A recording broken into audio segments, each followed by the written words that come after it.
2025 का चुनाव सर पे है और ऐसे में बात चल रही है कि अलीनगर विधानसभा से कौन प्रत्याशी सामने आएंगे। देखिए, यहां पे अभी महत्वपूर्ण दो पार्टियां हैं। एक जदयू बीजेपी, ये गठबंधन है, और दूसरा है राजद कांग्रेस। अगर सब कुछ ठीक ठाक रहा तो जदयू बीजेपी एक साथ चुनावी मैदान में किस्मत आजमाएगी। इधर राजद कांग्रेस लेफ्ट ये एकजुट होकर के चुनावी मैदान में उतरेगी। अब हम बात कर लेते हैं 2020 के चुनाव की। 2020 में जो विधानसभा का चुनाव हुआ, हम इस पे चर्चा कर लेते हैं। राजद खेमा से विनोद मिश्रा चुनावी मैदान में उतरे थे। हालांकि बहुत सारे लोगों ने विनोद मिश्रा को स्वीकार नहीं किया। वजह थी उसके पीछे, क्योंकि विनोद मिश्रा कल तक बीजेपी के साथ थे, लगातार बड़ी बड़ी सभाएं कर रहे थे। आनन फानन में राजद ने उसे अलीनगर विधानसभा का प्रत्याशी बना दिया। समय का अभाव था, सिद्धांतों का अभाव था, क्योंकि जिस सिद्धांत को उन्होंने अपनाया था उस सिद्धांत को लोगों को बता पाना उनके लिए इतने कम समय में मुश्किल था। फिर भी इतने कम अंतर से चुनाव हारना कहीं ना कहीं उनके लिए जीत का श्रेय है। अब ऐसे में अगर पार्टी 2020 के चुनाव को देखती है तो फिर विनोद मिश्रा राजद के प्रबल दावेदार है। यानी कि अगर 2020 के चुनाव को देखा जाए, 2020 के चुनाव का परिणाम देखा जाए तो राजद विनोद मिश्रा पे फिर से भरोसा कर सकती है। अब हम बात कर लेते हैं बीजेपी खेमा की। तो उस समय बीजेपी और वीआईपी, तो वीआईपी खेमा से चुनावी मैदान में उतरे थे मिश्री लाल यादव। हालांकि मिश्री लाल यादव बीजेपी के साथ थे, उन्हें वीआईपी के सिंबल पे चुनाव लड़ाया गया था और फिर कुछ दिन के बाद मिश्री लाल यादव वीआईपी छोड़ करके बीजेपी में शामिल हो गए थे। तो बीजेपी में शामिल हो जाने के बाद में मिश्री लाल यादव बीजेपी के हो गए। अब बात चली कि पप्पू सिंह की। पप्पू सिंह जन अधिकार पार्टी से चुनावी मैदान में उतरे थे और उन्होंने तीसरी पार्टी के रूप में अपने आप को साबित भी किया। अब ऐसे में मौजूदा समय में पप्पू सिंह बीजेपी के साथ है, मिश्री लाल यादव भी बीजेपी के साथ है। अगर सिटिंग विधायक की बात होगी तो उसमें मिश्री लाल यादव को प्राथमिकता दी जाएगी।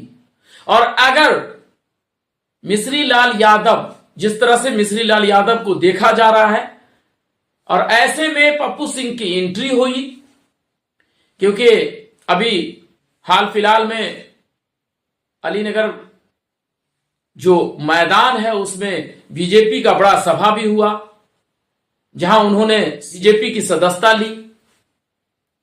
तो तब से पप्पू सिंह बीजेपी के साथ है। तो अब सवाल उठता है कि अगर सब कुछ ठीक ठाक रहा, इसी तरह से रहा जिस तरह से अभी जदयू और बीजेपी है, तो अब अलीनगर विधानसभा जदयू खेमा में जाएगा या बीजेपी खेमा में। वैसे अलीनगर विधानसभा में जदयू की स्थिति शून्य थी 2020 में, लेकिन अब मौजूदा समय में देखा जाए तो जिस तरह से जदयू के प्रखंड अध्यक्ष ने काम किया है, उससे ऐसा लग रहा है कि जदयू भी जाग रही है अलीनगर प्रखंड में, अलीनगर विधानसभा में। क्योंकि घनश्यामपुर में भी वही स्थिति बन रही है, अलीनगर में भी वही स्थिति बन रही है और तारडी में भी वही स्थिति बन रही है। तो कुल मिलाकर के कहा जाए तो जदयू भी अब जाग चुकी है और उनके जो प्रखंड अध्यक्ष है उनकी मांग भी है कि ये विधानसभा, अलीनगर विधानसभा जदयू खेमा में जाए। वैसे ये थोड़ा कठिन है क्योंकि यहां से लगातार बीजेपी के कैंडिडेट सामने उतरे हैं। बीजेपी, क्योंकि ये जो सीट रहा है राजद बीजेपी, यहां से कभी भी राजद और बीजेपी आमने सामने चुनावी मैदान में रहे हैं। चाहे वो 2020 के चुनाव को देखिए, 15 के चुनाव को देखिए, तो उससे पहले भी जाइएगा वो भी चुनाव देखिए। लेकिन मौजूदा समय में वीआईपी की एंट्री समीकरण को बिगाड़ रखा है क्योंकि मिश्री लाल यादव आज विधायक जरूर है लेकिन वो वीआईपी कोटा से चुनाव लड़े थे यहां से और चुनाव जीते थे। मल्लाह समुदाय का वोट जो है वो सॉलिड एक तरफा वोट जो है मिश्री लाल यादव को पड़ा था। यादव छिनपिन वोट रहा। यादव कंफ्यूजन में, उनका जो वोट बैंक था वो कंफ्यूजन में था, नीचे वाले यादव को दे या ऊपर वाले यादव को दे। नीचे मिश्री लाल यादव है और ऊपर तेजस्वी यादव है, तो इन इस पेच में फंस करके यादव रह गए। वैसे उनका जो वोट था वो लगभग दोनों खेमा में गया। वैसे इस समय बीजेपी के तरफ से पप्पू सिंह के साथ साथ सीए सुरेश झा भी प्रबल दावेदार माने जा रहे हैं। अगर पप्पू सिंह की बात करें कि वो मजबूत स्थिति में है तो फिर सीए सुरेश झा को भी आप अनदेखा नहीं कर सकते हैं क्योंकि सीए सुरेश झा को भले ही लोग कम समझ रहे हैं, जान रहे हैं, लेकिन बीजेपी में उनका कद बहुत बड़ा है। अब ऐसे में देखना होगा कि बीजेपी, अगर ये सीट बीजेपी से बनता है तो पप्पू सिंह के साथ बीजेपी जाएगी या फिर सीए सुरेश झा के साथ, क्योंकि यहां पे दो ही चेहरा है, सीए सुरेश झा या फिर पप्पू सिंह। बीजेपी के पास दो चेहरा है। अब बात कर लेते हैं जदयू की। तो जिस तरह से जदयू में अभी प्रभाकर चौधरी के पुत्र की एंट्री हुई है, वो भी अलीनगर विधानसभा के लिए, ये एक नया संकेत दे रहा है जदयू को, या यूं कहे तो जदयू बीजेपी गठबंधन को। वैसे तो राजकुमार झा भी हैं। राजकुमार झा भी लगातार प्रयासरत रहे हैं, पिछले बार भी चुनाव लड़े हैं चिराग पासवान की पार्टी से। तो इन सभी समीकरणों के बीच राजद अगर 2020 को देखते हुए किसी प्रत्याशी को सामने लाएगी तो उसमें 2020 का चुनाव देख करके, अगर देखे उसके परिणाम को देखे तो फिर विनोद मिश्रा प्रबल दावेदार है। वैसे राजीव यादव भी है। वैसे अगर बिहार का मान सम्मान कहा जाए तो पप्पू यादव ही है। जिस तरह से पप्पू यादव की एंट्री होती है, आप देख लीजिए, जहां जहां भी जुर्म हुआ है, जहां जहां लोग सताए जाते हैं, जहां भी बाढ़ का कहर हुआ है, आपदा की घड़ी हुई है, वहां पप्पू यादव सामने खड़े रहते हैं। लेकिन पप्पू यादव के साथ बिहार के लोग न्याय नहीं करते हैं। अगर पप्पू यादव के साथ न्याय करे तो पप्पू यादव बिहार के मुख्यमंत्री होंगे, क्योंकि उनके प्रत्याशी चुनाव जीतेंगे तो पप्पू यादव बिहार के मुख्यमंत्री बनेंगे। लेकिन आपको क्या लगता है, म्यान में दो तलवार कैसे रह सकती है? यही वो वजह है कि तेजस्वी यादव पप्पू यादव को देखना पसंद नहीं करते हैं, और यही वजह है कि पप्पू यादव निर्दलीय चुनावी मैदान में उतर करके साबित कर दिया कि पप्पू यादव नाम ही काफी है,